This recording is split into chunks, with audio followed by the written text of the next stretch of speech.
Сегодня я хочу рассказать про одну из наших поездок в Санта-Барбару.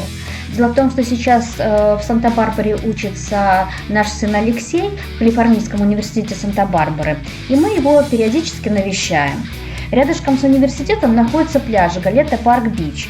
Он небольшой, обрамлен полосой травы, которая разделена с океаном защитным барьером из валунов, которые не дают в зимний период разъедать пар. А также там оборудован пирс, где можно прогуляться и просто полюбоваться захватывающими видами побережья и океана. Рядом с пляжем находится велосипедная дорожка, по которой можно добраться до знаменитых восточного и западного пляжей Санта-Барбары. Сейчас мы идем вдоль знаменитой улицы Стейт-стрит, она является сердцем города. Ну а с другой стороны мы можем увидеть восточный пляж, который является классическим образцом калифорнийского побережья. Здесь много волейбольных сеток и даже иногда здесь устраивают волейбольные чемпионаты. Сам город был основан в 1847 году миссией францисканцев. Они построили здание миссии Святой Варвары, от нее город и получил свое название – Санта-Барбара. Здесь практически все построено в стиле колониальной эпохи, но, возможно, это все новоделы, потому что Санта-Барбара, к сожалению, находится в весьма активной зоне, и в 1925 году здесь было очень большое землетрясение, которое разрушило очень много зданий эпохи 19 века. У Санта-Барбары есть свое собственное очарование и магия, если хотите. Это довольно небольшой городок, сохранивший свой собственный стиль, является образцом испанской колониальной архитектуры. Все здания в центре построены в четком соответствии ей. Ну и везде, естественно, знаменитые арки Санта-Барбары. Ну а сейчас мы движемся в сторону самой знаменитой и посещаемой достопримечательности Санта-Барбары – Стерн-Волл. Он является самым длинным по протяженности пирсом в Южной Калифорнии. Это также культурный и развлекательный центр Санта-Барбары. Здесь можно очень вкусно покушать в кафе и в ресторанчиках, полюбоваться на океан и на побережье.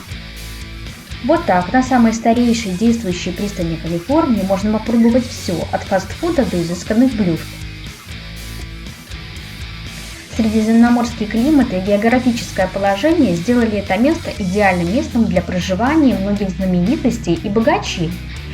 Конечно же, неподтвержденная информация, которую я почерпнула из интернета, возможно, здесь имеют свои дома Том Круз, Опра и даже Стивен Спилберг.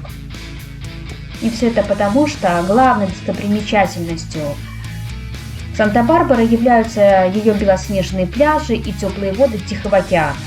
Санта-Барбара защищена горным массивом, что создает уникальный климат, поэтому регион получил неофициальное название Американской ривьеры. Гавань Санта-Барбары находится в бухте острова Ченнел. И очень-очень красивая прибрежная территория города.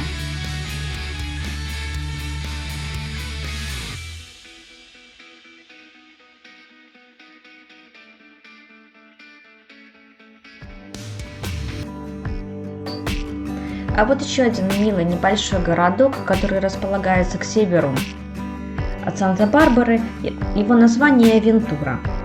Здесь также отличный климат, очень дружелюбные люди и впечатляющая береговая линия. Это делает Вентуру местом для тех, кто любит и ценит природу.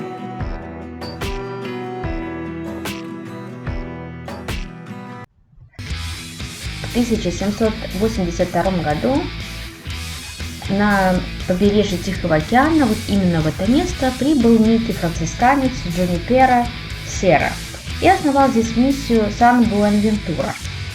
Вообще его считали святым. И уж не знаю почему, но, видимо, потому что он здесь основал очень много миссий в Калифорнии, и Сан-Буэнавентура была 9-я. Серра назвал миссию в честь итальянского святого Буэнавентуры. Отсюда и прозвище Вентура – город удачи. Ну а сам город был основан в 1866 году. Вентура также имеет очень богатую историю людей, которые здесь жили в этом регионе не менее 10 тысяч лет тому назад. Вообще сам город очень интересный и уникальный. Здесь чувствуется влияние индейского племени Чумаши, которые здесь проживали много веков тому назад, а также испанцев, европейцев и даже китайцев. Влияние всех этих первых путешественников и отразилось в архитектуре и культурном наследии города.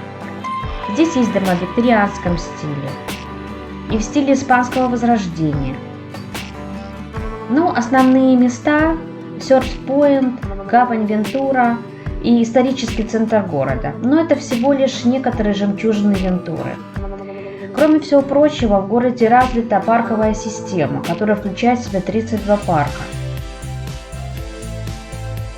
В городе также есть очень много мест для занятия различными видами активного отдыха. Это и велосипедные дорожки, можно покататься на каяке, опять же очень развит яхтенный спорт.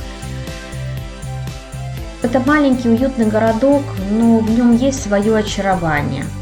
Очень было приятно в нем побывать, остались очень приятные впечатления об этом городе. Ну и, конечно же, мы будем периодически сюда заезжать, потому что мы получили массу удовольствия от прогулки по этому небольшому, но очень уютному городку. Ну а за сим я прощаюсь с вами. Живите вкусно и интересно. И до следующих встреч на моем канале. Всем пока!